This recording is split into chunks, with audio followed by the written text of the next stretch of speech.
Hai Sobat Rebahan, selamat datang di channel Hiburan Kamu Rebahan. Armin akan membacakan kelanjutan sebuah cerita novel yang seru, yang sangat menarik, yang sangat menghibur, yang sangat layak untuk diikuti dari awal hingga akhir. Sebuah cerita novel yang berjudul The Story of Yi-Chen. Tetapi sebelum melanjutkannya, pastikan kalian sudah subscribe channel ini dan aktifkan lonceng notifikasinya agar tidak ketinggalan jika admin upload video terbaru. Jika kalian menyukai cerita seperti ini, jangan lupa like. Jika berkenan, share juga ke teman-teman lainnya agar teman-teman lainnya juga mendapatkan informasi dan hiburan di channel ini. Baik, kita lanjutkan di part ke-447 bertepatan dengan bab ke-2155. Suroli tidak bersedia untuk bertindak pada ayah kandungnya serta kedua kakak yang lahir dari ayah yang sama tetapi ibu yang berbeda. Yi-Chen tidak hanya tidak merasa marah, sebaliknya hatinya merasa sedikit bersyukur. Sebenarnya jika seorang benar-benar bisa bertindak pada saudara kandung, bahkan ayah kandung, Yi-Chen pasti harus sangat waspada terhadap orang seperti ini. Karena bagi Yi-Chen, sejahat apapun seorang orang itu, sama sekali tidak boleh tidak ada kemanusiaan. Jika seseorang benar-benar tidak ada kemanusiaan, bahkan orang itu menuruti perkataan Yi-Chen hari ini, kemungkinan besar besoknya akan menusuk jantung Yi-Chen.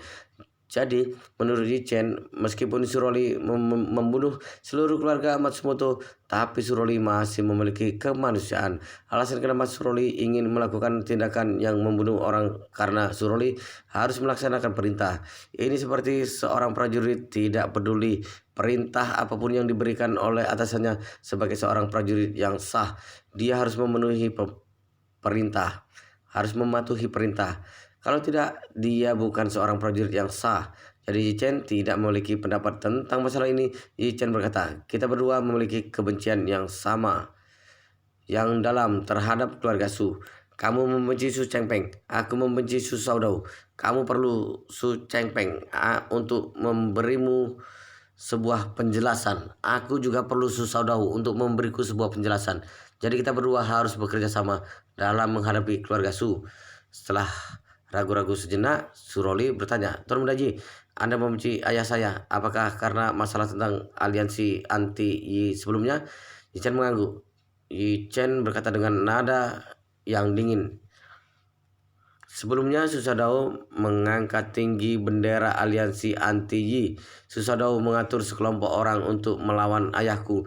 Meskipun aku masih tidak tahu seberapa besar hubungan Susadao dengan kematian ayahku serta aliansi anti-Yi, tapi hanya 3 kata aliansi anti-Yi ini Susadao sudah merupakan musuhku.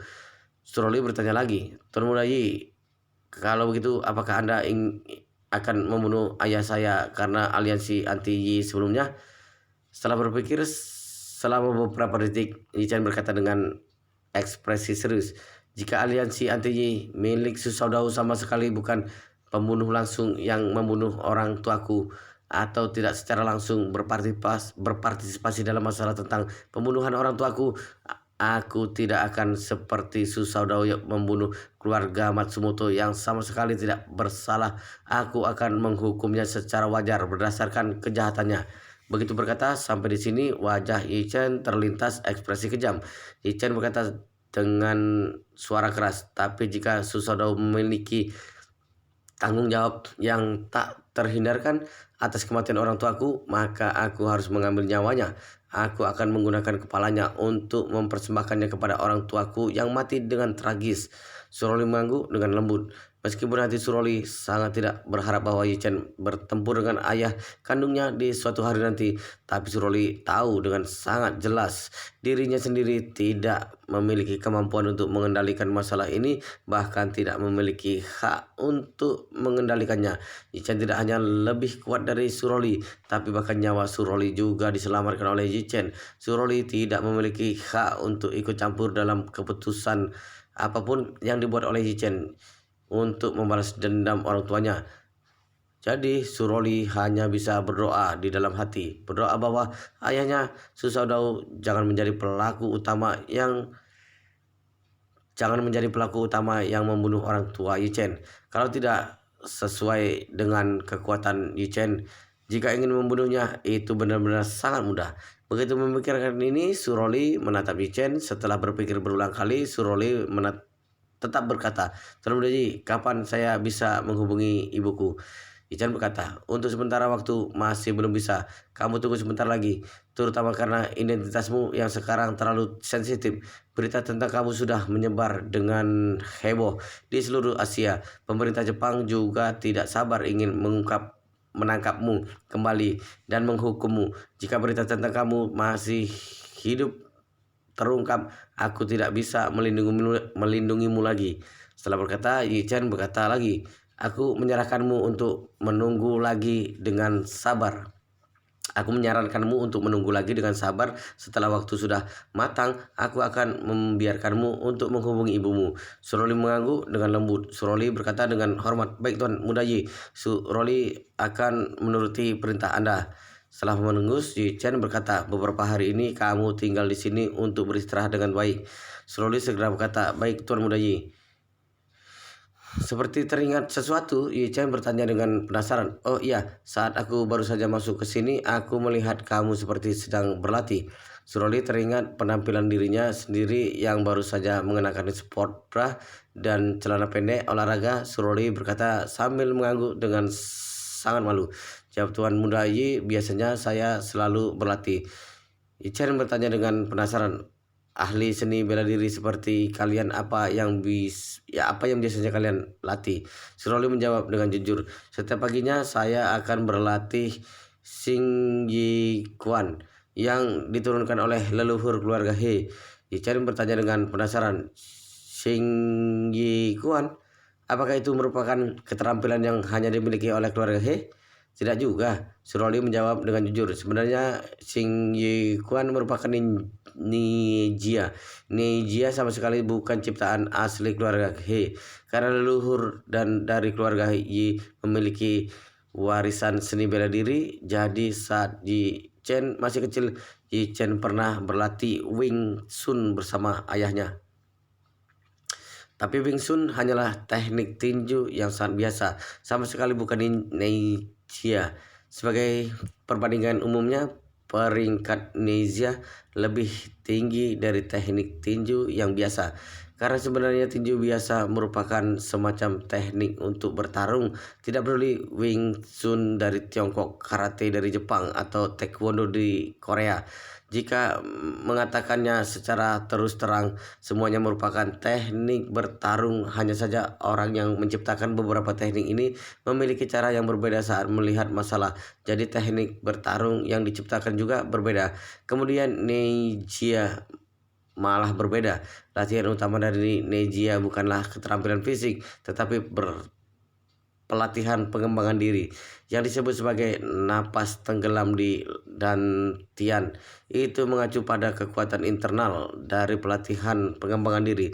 Sebagai perbandingan, Neijia jauh lebih maju daripada teknik tinju yang biasa. Kekuatan secara keseluruhan juga lebih kuat. Karena terus berlatih Neijia sepanjang tahun, keterampilan Suroli mampu melampaui sebagian besar orang yang seumuran dengannya dan menjadi orang dengan dekat dengan bakat yang luar biasa. Tapi Xing Yi Quan yang dilatih oleh Suroli ini benar-benar masih sangat jauh daripada kitab 9 misteri milik Yi Chen. Yi Chen memberi sedikit saran untuk Suroli dengan baik hati. Yi Chen langsung berkata, Nona Su, aku ingin mengukur denyut nadimu. Tidak tahu apakah kamu nyaman atau tidak. Suroli berkata tanpa ragu-ragu, tentu saja Tuan Muda Yi, silakan. Setelah berkata, Suroli langsung mengulurkan tangan kanannya ke depan Yi Chen. Yi Chen meletakkan jari tangannya di atas pembuluh darah Suroli dengan lembut. Ada sedikit kekuatan yang melintasi pembuluh darah dan masuk ke dalam tubuh Suroli. Kekuatan itu berkeliaran di dalam tubuh Suroli. Yi Chen segera menemukan 8 saluran ekstra di dalam tubuh Suroli. Sekarang hanya terbuka 2 saluran, Ren dan Du. Sebenarnya 2 saluran Ren dan Du merupakan istilah umum dari saluran Ren dan saluran Du. Kemudian saluran Ren dan saluran Du merupakan bagian dari 8 saluran ekstra. 8 saluran ekstra memiliki 8 saluran, yaitu saluran Ren, saluran Du, saluran Chong, saluran Dai, saluran Yin, Qiao, saluran Yang Qiao, saluran Ying Wei, saluran Yang Wei. Alasan kenapa mereka dikatakan sebagai 8 saluran ekstra karena bagi sebagian besar orang 8 saluran meridian tidak terhubung secara alami. Seni bela diri tradisional Tiongkok dan metode mempraktikkan pertapaan dari Taois semuanya memperhatikan latihan energi. Energi ini disimpan di dalam tubuh dan tenggelam ke dalam dantian, kemudian langsung melewati 8 saluran ekstra saat mengoperasikannya. Jadi apakah 8 saluran ekstra bisa terhubung atau tidak? Seberapa banyak 8 saluran ekstra bisa menghubungi kekuatan orang tersebut? Sejujurnya, jika seseorang merupakan sebuah mesin pembakaran internal, energi di dalam dantian itu langsung merupakan bahan bakar di mesin pembakaran internal saat beroperasi. Kemudian 8 saluran ekstra merupakan 8 saluran yang memasok bahan bakar ke mesin pembakaran internal. Jika 8 saluran ini tidak terhubung, maka orang tersebut merupakan orang yang benar-benar sangat biasa. Jika hanya ada 1 atau 2 dari 8 saluran ini yang terhubung, maka kekuatan orang tersebut bisa meningkat banyak. Jika bisa membuka 8 saluran itu hampir mencapai puncak kultivasi kekuatan batin. Sekarang Suroli hanya membuka 2 saluran Ren dan Du. Suroli masih harus membuka 6 saluran yang tersisa. Jika bisa membuka 1 saluran lagi, kekuatan bisa bertambah 2 kali lipat. Tapi sayangnya keterampilan dari kekuatan batin tradisional sama sekali tidak mungkin untuk membuka 8 saluran ekstra. Seperti Xing Yi Quan dari keluarga He. Selama ratusan tahun hanya ada seorang leluhur dari keluarga He yang pernah membuka 4 saluran dari 8 saluran ekstra. Kemudian yang sisanya orang yang paling hebat juga hanya membuka 3 saluran. Sekarang anggota di keluarga He yang bisa membuka 3 saluran hanya ada kakeknya Suroli, He Hong Seng. 40 tahun setelah He Hong Seng membuka 3 saluran, tidak ada lagi anggota di keluarga He yang bisa membuka 3 saluran. Yang paling banyak hanya bisa membuka 1 saluran di seumur hidup. Suroli baru berusia 20 tahun pada tahun ini, tapi Suroli sudah membuka 2 saluran Ren dan Du. Ini sudah mencapai keberadaan yang puncak di antara pemuda yang berada di keluarga Ren dan di keluarga He dan beberapa keluarga seni bela diri yang besar lainnya. Selain itu, Suroli yang sekarang sama sekali tidak berani memiliki harapan yang berlebihan bahwa dirinya sendiri bisa membuka saluran yang ketiga. Harapan terbesar Suroli sekarang yaitu berusaha untuk membuat 2 saluran Ren dan Du miliknya berubah menjadi semakin lancar. Karena ada beberapa dimensi di dalam penilaian dari ahli dengan kekuatan internal. Berapa banyak saluran di dalam saluran ekstra yang terbuka itu hanyalah salah satu syarat di dalam penilaian. Syarat yang kedua yaitu melihat saluran siapa yang lebih lancar. Seperti Suroli membuka saluran Ren saat berusia 15 tahun, kemudian membuka saluran Du saat berusia 20 tahun. Ini bisa menganggap bahwa saja membuka 2 saluran Ren dan Du. Sesuai dengan standar penilaian dari orang-orang di dalam seni bela diri, tingkat kelancaran 8 saluran ekstra bernilai dari 1 hingga 10 jumlah semuanya sebanyak 100%. Suroli membuka saluran Ren terlebih dahulu. Jadi tingkat kelancaran dari saluran Ren milik Suroli sudah mencapai 40%. Tapi Suroli baru saja membuka saluran Du. Sekarang tingkat kelancaran saluran Du milik Suroli masih belum mencapai 20%. Setelah menyelidiki tingkat kultivasi Suroli, Yi Chen tanpa sadar sedikit mendesak. Yi Chen tidak mendapatkan kitab 9 misteri, hanya mengandalkan Wing Chun yang dilatih oleh saat masih kecil. Jangankan Yi Chen membuka 2 saluran Ren dan Du, bahkan hanya membuka saluran Ren saja, Yi Chen tidak mungkin bisa membukanya. Jika seperti itu, Yi Chen benar-benar merupakan seorang pria yang sangat lemah di depan Suroli. Tapi karena Yi Chen mendapatkan kitab 9 misteri, Yi Chen menguasai penerapan energi dan juga makan banyak pil permajaan untuk meningkatkan kekuatan sehingga kekuatan Yichen yang sekarang tidak hanya bisa menekan para ahli seni bela diri yang sudah membuka 2 saluran Ren dan Du, bahkan seorang ahli seni bela diri yang sudah membuka 8 saluran ekstra, ahli tersebut juga tidak memiliki hak untuk bertarung dengannya. Lagi pula jika dibandingkan dengan kekuatan internal, energi benar-benar merupakan serangan yang menekan untuk menurunkan dimensi. Ini seperti keunggulan mutlak dari senjata api dengan senjata dingin. Yichen memberi saran kepada Suroli dengan baik hati. Yichen langsung menggunakan segumpal energi untuk membuat tingkat kelancaran saluran Ren milik Suroli dari 40% menjadi 100%. Suroli yang sekarang sudah merasakan perasaan yang berbeda. Suroli merasakan perasaan semacam ini dengan sangat jelas. Sebelumnya Suroli seolah-olah terus terkena flu yang parah. Hidung berada dalam kondisi yang tersumbat. Sangat sulit untuk bernapas, tapi sekarang napas Suroli seketika berubah menjadi sangat lancar. Jika dibandingkan dengan perasaan yang sebelumnya, ini benar-benar sangat berbeda. Suroli menatap Yichen dengan sangat kaget. Suroli bertanya, Tuan Muda Yi, apa yang Anda lakukan padaku? Kenapa saluran Ren milik saya seketika menjadi lancar? Yichen berkata sambil tersenyum polos. Aku melihat tingkat kelancaran saluran Ren milikmu tidak cukup, jadi aku membantumu untuk melancarkannya. Hah? Suroli sangat kaget, seperti disambar petir. Sebagai seorang yang sudah berlatih seni bela diri selama puluhan tahun, Suroli sangat tahu pentingnya kelancaran saluran. Yang paling diperhatikan oleh seni bela diri adalah jumlah pembukaan saluran dan tingkat kelancaran.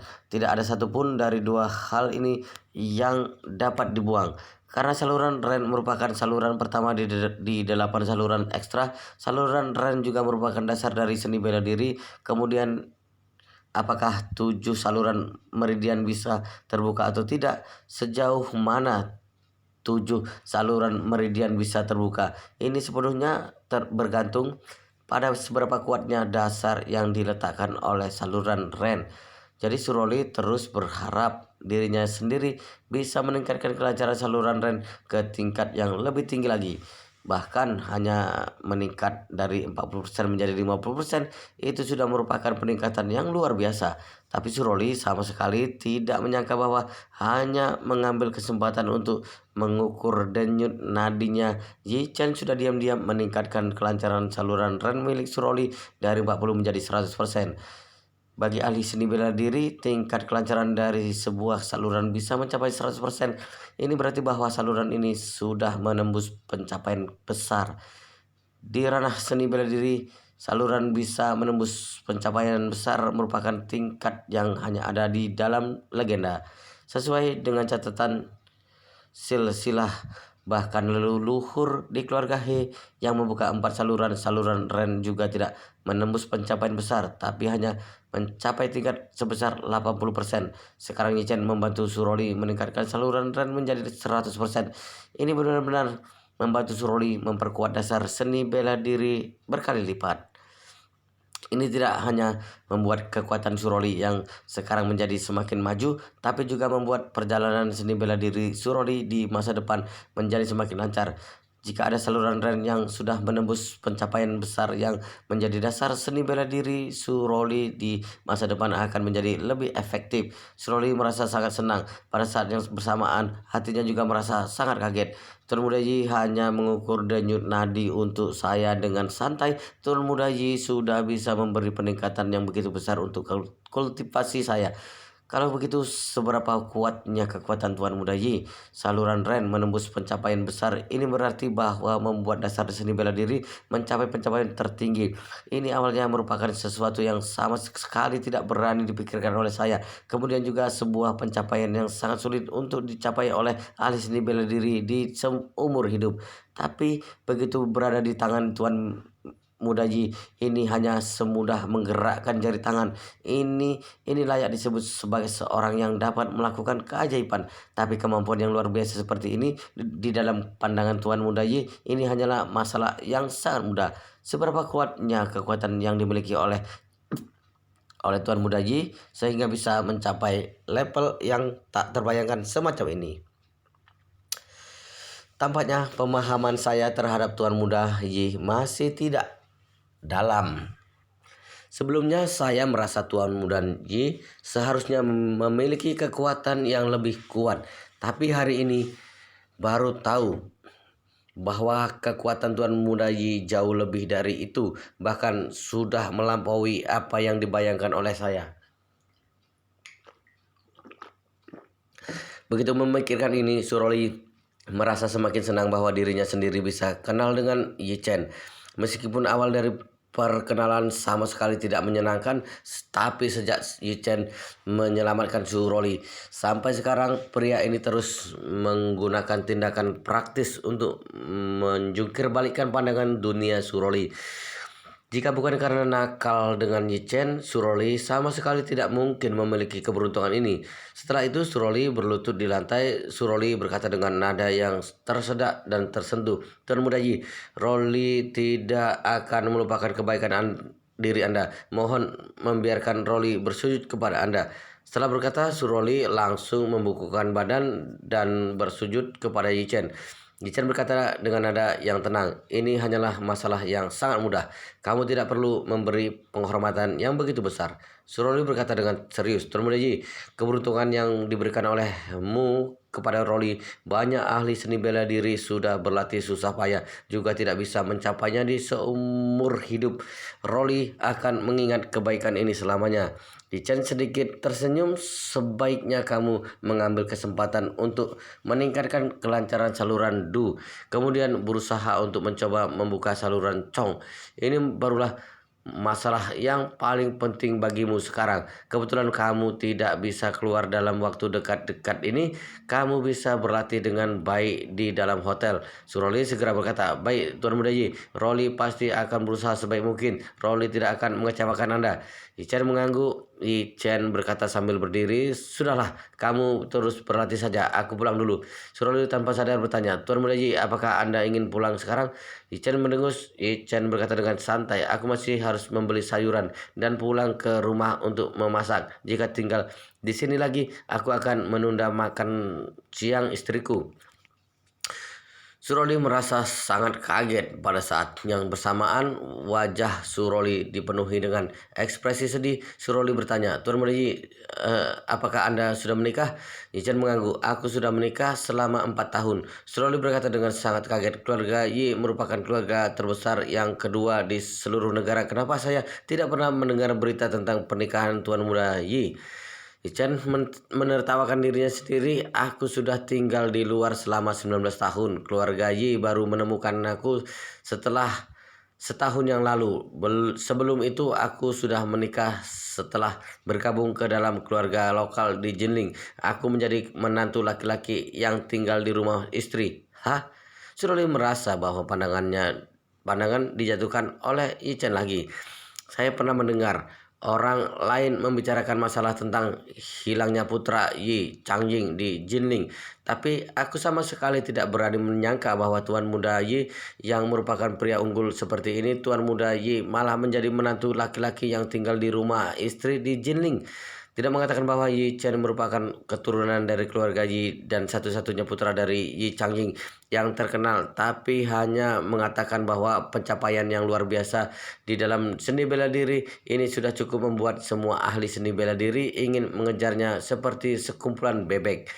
Jangan melihat beberapa ahli seni bela diri itu sering dihormati oleh keluarga besar. Jika Tuan Muda Yi yang merupakan ahli dengan kemampuan yang luar biasa bersedia untuk membuka grup, banyak ahli seni bela diri pasti akan bergabung dengan Anda dan mengorbankan diri untuk Anda dengan tulus.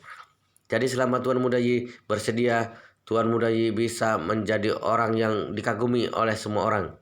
Kenapa pria yang bisa menunjukkan kekuatan yang bertingkat puncak malah bersedia untuk menjadi menantu laki-laki yang tinggal di rumah istri di Jinling. Saat Suroli merasa sangat senang dengan keberuntungan yang diberikan oleh Yi Chen kepadanya dan juga merasa sangat kaget dengan identitas Yi Chen yang sebagai menantu laki-laki yang tinggal di rumah istri, Yi Chen berkata dengan wajah penuh ekspresi tenang, "Jika kamu membutuhkan sesuatu, kamu bisa mengatakan kepada Chen Jekai. Chen Jekai akan membantumu. Aku pulang dulu." Suroli segera berkata, "Tuan Muda Yi, saya akan mengantar Anda pulang." Suroli mengantar Yi Chen keluar pintu kamar. Yi Chen langsung berkata, "Sampai di sini saja." Suroli mengangguk dengan hormat. Suroli membungkukkan badan kemudian berkata dengan nada yang bersyukur, "Tuan Muda Yi, terima kasih." Yi Chen sedikit tersenyum, "Sama-sama." Setelah berkata, Yi Chen langsung pulang. Begitu melihat punggung Yi Chen berjalan keluar dari area administrasi yang ditinggal olehnya, hati Suroli merasa sedih. Setelah menutup pintu, Suroli tanpa sadar bergumam pada diri sendiri, "Tuan Muda Yi benar-benar merupakan seorang pria dengan kemampuan luar biasa. Ibu dan kakek membawaku untuk berlatih susah payah selama bertahun-tahun. Mereka sama sekali tidak pernah memberi keberuntungan seperti ini kepadaku. Bahkan kakek juga tidak bisa membuka saluran Ren hingga menembus pencapaian besar. Tapi semua ini di depan Tuan Muda Yi malah menjadi sangat mudah. Jika bukan bantuan dari Tuan Muda Yi, aku tidak mungkin mencapai tingkat seperti ini di seumur hidup." Begitu memikirkan ini, mata Suroli menjadi berkaca-kaca. Semua anggota di keluarga He merupakan ahli seni bela diri yang bodoh. Pengajaran terbesar di dalam hidup adalah seni bela diri. Harapan terbesar kakeknya Suroli adalah bisa membuka 4 saluran di suatu hari nanti, kemudian memulihkan kemuliaan keluarga He. Tapi sayangnya sekarang kakeknya Suroli sudah berusia tua. Kakeknya Suroli tetap tidak menemukan cara untuk menerobosnya. Seiring bertambahnya usia, kekuatan kakeknya Suroli sudah menurun sehingga tidak ada harapan lagi jika ingin menerobos. Awalnya ibunya Suroli, He Yingxiu, merupakan keturunan yang paling berbakat di keluarga He. He Yingxiu hampir membuka 3 saluran di usia muda. Saat itu kakeknya Suroli memutuskan bahwa He Yingxiu pasti bisa menerobosnya dalam 5 tahun, menjadi orang pertama di dalam keluarga He yang bisa membuka 3 saluran sebelum usia 30 tahun. Tapi sayangnya di waktu yang paling penting He Yingxiu malah terluka parah. Untuk menyelamatkannya, Su Shaodao yang paling parah adalah He Yingxiu kehilangan satu tangan karena ingin menyelamatkan Su Shaodao. Di dalam novel seni bela diri sering ada pahlawan yang hanya memiliki satu tangan seperti Princess Chang Ying, Sarah Condor Hero yang Guo. Tapi bagaimanapun juga, semua itu merupakan karya seni bela diri, tidak akan menjadi nyata. Ahli dengan kekuatan internal yang sebenarnya sama sekali tidak memiliki kemampuan yang bisa berjalan di atas tembok dan menjatuhkan orang dari jarak jauh dengan menggunakan telapak tangan. Mereka hanya mengandalkan latihan yang tekun secara internal dan eksternal. Tidak peduli bagaimana ahli dengan kekuatan internal melatih kekuatan, sebenarnya mengubah menjadi kekuatan destruktif untuk melawan musuh tergantung pada 4 anggota badan. Jika salah satu anggota dari 4 anggota badan hilang, kekuatannya akan langsung hilang sebanyak 1/4. Ini masih belum mempertimbangkan keseimbangan. Sejujurnya, jika seseorang kehilangan satu tangan, maka kekuatan di lengan lainnya juga akan terganggu karena kurangnya keseimbangan. Jadi meskipun He Yingxiu merupakan seorang wanita yang memiliki bakat seni bela diri, tapi bakat sama sekali tidak bisa menutupi kekurangan fisik. Jadi kekuatan He Yingxiu sama sekali tidak memiliki ruang untuk maju selama bertahun-tahun. Dapat dikatakan bahwa harapan untuk menghidupkan kembali seluruh kekuatan He diserahkan pada Su Roli. Meskipun Su Roli bermarga Su, tapi keluarga He tidak pernah menganggapnya sebagai orang luar. Su Roli merupakan orang yang memiliki hubungan darah dengan keluarga He. Su Roli tumbuh besar di keluarga He. Su Roli juga mempraktikkan Xing Yi Quan dari keluarga He. Jadi Su Roli merupakan keturunan dari keluarga He. Sebelumnya He Yingxiu mengandung selama 10 bulan untuk melahirkan Su Roli.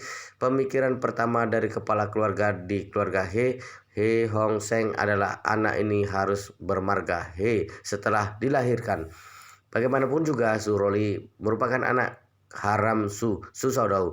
Keluarga He tidak berencana untuk membiarkan Su Saudau mengetahui masalah ini. Tentu saja merupakan hal yang sangat masuk akal jika membiarkan Suroli bermarga He. Tapi He Yingxiu malah bersikeras membiarkan Suroli bermarga Su. Alasannya karena He Yingxiu masih cinta pada Su Saudau. He Yingxiu merasa bahwa bahkan dirinya sendiri diam-diam melahirkan anaknya Su Saudau dan juga tidak berencana untuk memberitahu Su Saudau, tapi demi menghormati Su Saudau, He Yingxiu tetap membiarkan anak ini mengikuti marga Su Saudau. He Hong Seng tidak bisa membujuk He Yingxiu, jadi hanya bisa berkompromi. Tapi He Hong Seng juga mengajukan sebuah permintaan. Suroli bisa tidak bermarga He, tapi jika Suroli melahirkan anak laki-laki di masa depan, satu anaknya Suroli harus bermarga He. Wow, luar biasa sekali guys, ceritanya sangat seru, sangat menarik, sangat menghibur, sangat membuat kita penasaran jika tidak mengetahui cerita kelanjutannya. Tetapi sepertinya di part ini, di video ini sampai di sini dulu, dan kita akan lanjutkan di bab berikutnya di video selanjutnya. Pastikan kalian sudah subscribe channel ini dan aktifkan lonceng notifikasinya agar tidak ketinggalan jika admin upload video terbaru. Jika kalian menyukai cerita seperti ini, jangan lupa like, jika berkenan share juga ke teman-teman lainnya agar teman-teman lainnya juga mendapatkan informasi dan hiburan di channel ini. Baik, kita lanjutkan di bab berikutnya di video selanjutnya.